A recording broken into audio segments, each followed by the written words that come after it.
like Bruce Willis's character, choice to make a lot of money throwing a fight. And even though he takes the money, he turns around and bets on himself, leaks that the fight's fixed, and you know, he refuses to compromise his principles as a boxer, you know, even though he's broke and desperate. You know, so he's trying to set the right standard as he sees it, to be a moral person, to be a real man. And, you know, to me, that was an interesting story. And also he tries to set that example when the guy who's trying to kill him has been captured by those two rednecks who are assaulting him, and he goes back to save them, you know? So he, you know, it's like, okay, even though we're enemies, it's like, I can't leave you to this. This is beneath me. I just cannot do this. You know, it's funny because as I was watching the film, you know, and he's at the door, and he's about ready to leave, I'm going, no, no, no, go back, go back. I remember saying that, no, go back, get a weapon, take these guys out. Don't leave them there. You know, even though you're enemies, this is beneath you, Bruce. I was thinking the same thing myself. Go back, Bruce. Get him. But you know, and when he does it, I'm like, yeah. You know, that was, to me, that was a great moment. You know, but yeah, you know, it's interesting. Another example of that was. I talked with the people who put together the movie Turkey Shooter Escape 2000. I told them how much I loved their movie.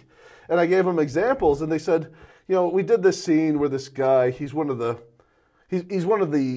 targets. He's one of the targets, and he's assigned to be hunted by these people, and he kills one of the guards, grabs an assault rifle, and turns to go back towards them to take them out. You know, and he has a choice. He runs into this blonde who wants to run off with him. And, you know, the scene is he tells her, no, he's not going to run off with her. I could fight. You're on your own. And I remember, you know, the guy saying who wrote this, I made a mistake with that scene. And I said, no, you didn't. Because if you'd done it the other way, it would have gone with the cliche. You were right to do it that way. And it's like, as I was watching that scene, I was like, no, don't run off with her. Go back and fight.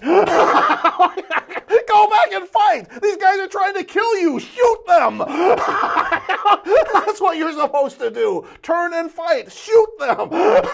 Hey, you know, you're a warrior. This is what warriors do. Turn and fight. You know, don't run off with some woman. You know, what's wrong with you, man? You know, and I convinced him, no, you did it right. You thought you did it wrong? No, you went against the cliche. That's what you're supposed to do. You're not supposed to be predictable and boring. And besides, that was also morally the thing that his character should have done. And I was like, no, you did it right.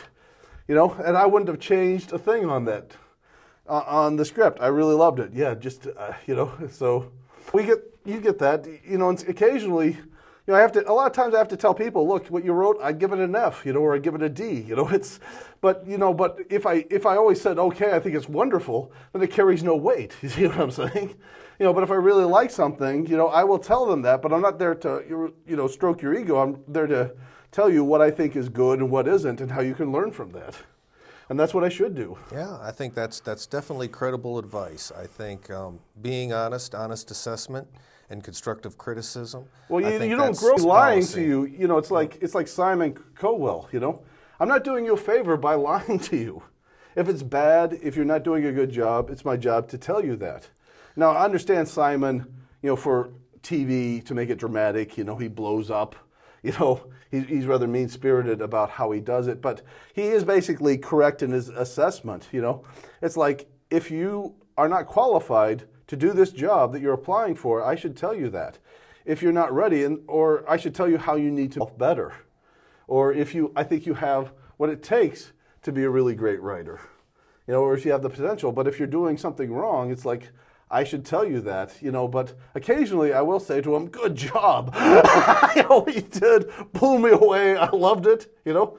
It's like when I saw Blade Runner, and I was talking with the people who did that, you know, and I was like, great job. That's one of your best work, you know. And I listed Blade Runner as one of the fifth best film of all time, not science fiction, but of all time, of any movie. You know, I thought it was an absolute masterpiece. I absolutely loved that movie, but occasionally I can't do that. You know, it's like where I tell them, okay, I loved it, great job. You know, don't change a thing, or change it just very slightly.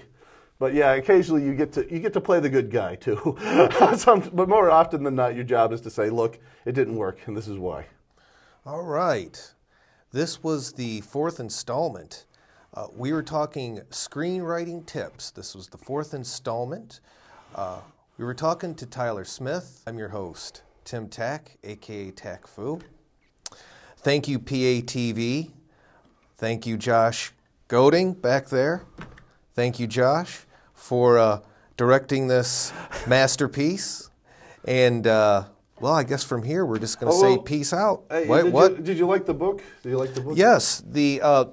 Just real quickly before we go, Sun Tzu, The Art of Writing, I got the raw copy right here. I was looking through it. Makes some very interesting points on the creative process of writing and some of the things go into it. Got to mention this. Hasn't yet. This is the rough, but we'll see First if it gets draft. in. Yeah, this is the rough. We'll see if it gets into. This turns into something hard or paperback. And See if it gets into Random House. See if it even gets into Prairie Lights. I don't know. Prairie Lights. I get down there occasionally to cover some readings and stuff. You might see me down there if you ever go to a Prairie Lights reading. Shameless plug for Prairie Lights. How did that get in there?